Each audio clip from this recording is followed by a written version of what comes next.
Kruskal-Wallis. Baik, di sini kami akan membahas terkait apa itu Kruskal-Wallis.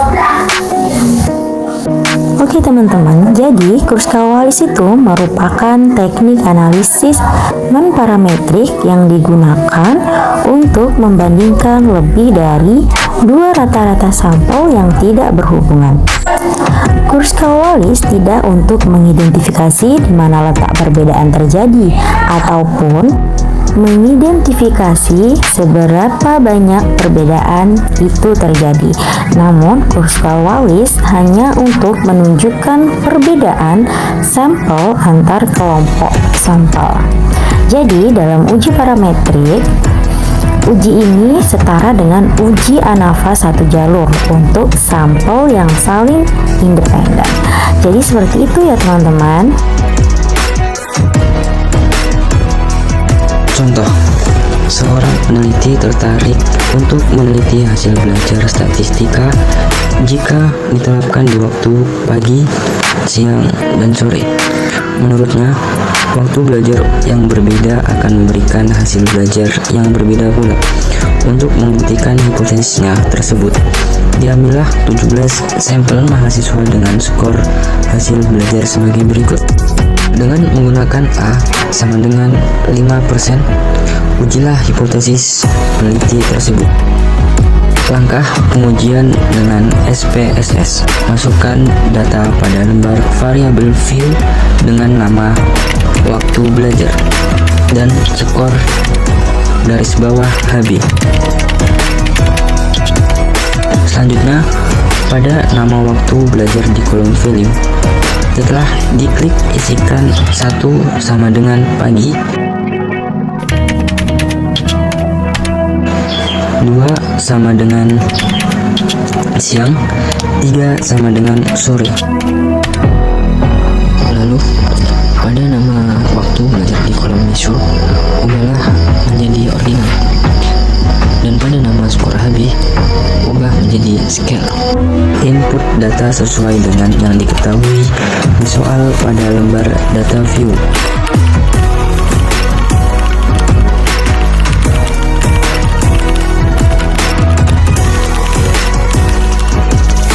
Klik Analyze, pilih Non-Parametric Test, pilih Legacy Dialog, lalu klik K Independent Sample.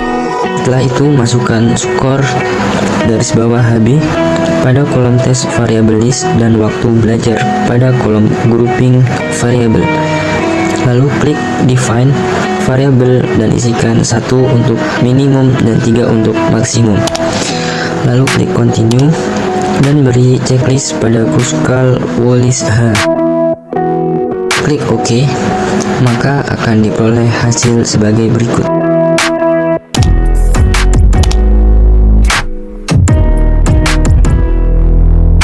Langkah pengujian hipotesis pada uji Kruskal-Wallis. Yang pertama yang perlu dijelaskan yaitu rumusan hipotesis.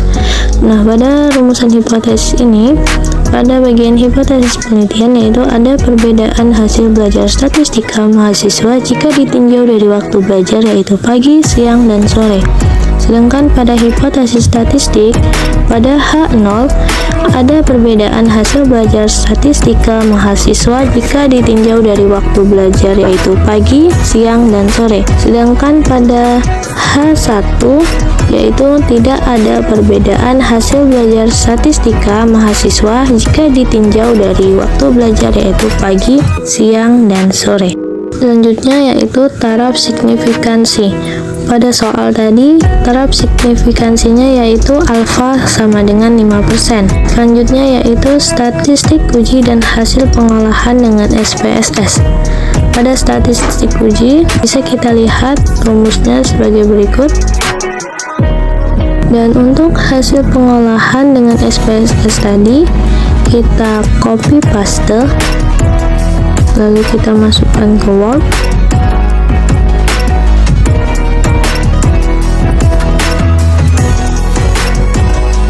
Nah, untuk kriteria pengujian dan keputusan uji, p-value lebih kecil dari 0,05 maka H0 ditolak. Sedangkan p-value lebih besar dari 0,05 maka H0 diterima.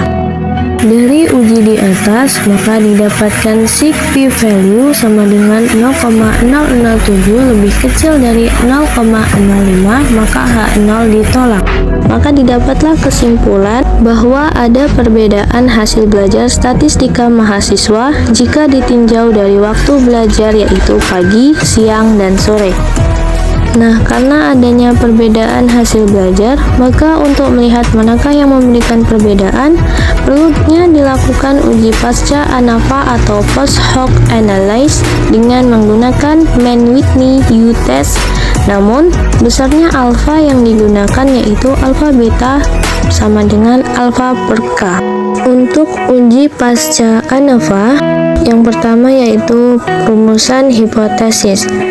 Yang pertama, terdapat perbedaan hasil belajar statistika jika dilihat dari waktu belajar pagi dan siang. Yang kedua, terdapat perbedaan hasil belajar statistika jika dilihat dari waktu belajar pagi dan sore. Yang ketiga, terdapat perbedaan hasil belajar statistika jika dilihat dari waktu belajar siang dan sore. Sehingga untuk menyelesaikannya mengikuti langkah-langkah sebagai berikut. Ada hipotesis pertama, ada hipotesis kedua, dan ada hipotesis ketiga. Untuk taraf signifikansinya, alfa beta sama dengan 0,05 per 3 sama dengan 0,0167. Nah, untuk statistik uji yang digunakan dan hasil pengolahan dengan SPSS, yang pertama kita lakukan output hipotesis pertama. Kita masuk ke SPSS, lalu kita gunakan langkah Mann-Whitney U-test. Yang pertama, klik Analyze, lalu klik Non-Parametric Test, lalu Legacy Dialogs, lalu pilih 2 Independent Samples. Pada grouping variable, masukkan waktu belajar, dan pada test variable list, masukkan skor HB. Lalu klik Define Group. Nah, pada grup 1 dan grup 2 ini kita sesuaikan dengan rumusan hipotesis tadi. Tadi kan pada hipotesis pertama yaitu pagi dan siang, maka pada grup 1 ditulislah 1 karena pagi, dan grup 2 diisi dengan 2 karena siang. Begitupun seterusnya jika pada hipotesis kedua yaitu pagi dan sore, maka grup 1 1 dan grup 2 3 karena sore. Sedangkan hipotesis ketiga yaitu siang dan sore, maka pada grup 1 itu 2 dan grup 2 itu 3.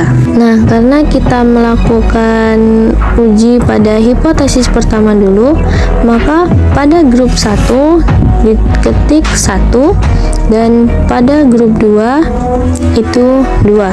Lalu klik continue, lalu klik pada Mann-Whitney U-test, lalu klik OK. Maka akan muncullah hasil seperti berikut. Nah, hasilnya ini lalu kita copy paste ke Word tadi. Begitupun seterusnya pada hipotesis pertama, kedua, dan ketiga kita masukkan ke Word hasilnya.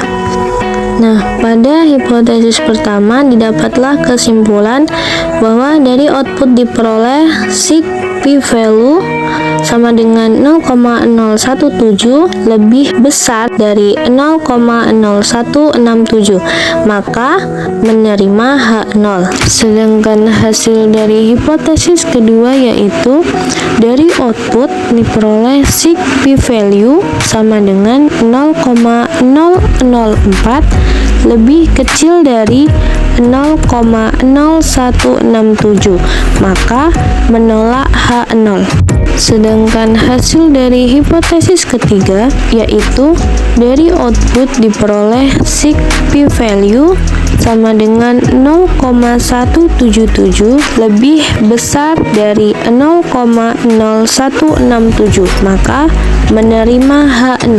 Nah, maka didapatlah kesimpulan dari ketiga hipotesis tadi. Yang pertama yaitu tidak terdapat perbedaan hasil belajar statistika jika dilihat dari waktu belajar pagi dan siang. Yang kedua, terdapat perbedaan hasil belajar statistika jika dilihat dari waktu belajar pagi dan sore. Yang ketiga, tidak terdapat perbedaan hasil belajar statistika jika dilihat dari waktu belajar siang dan sore.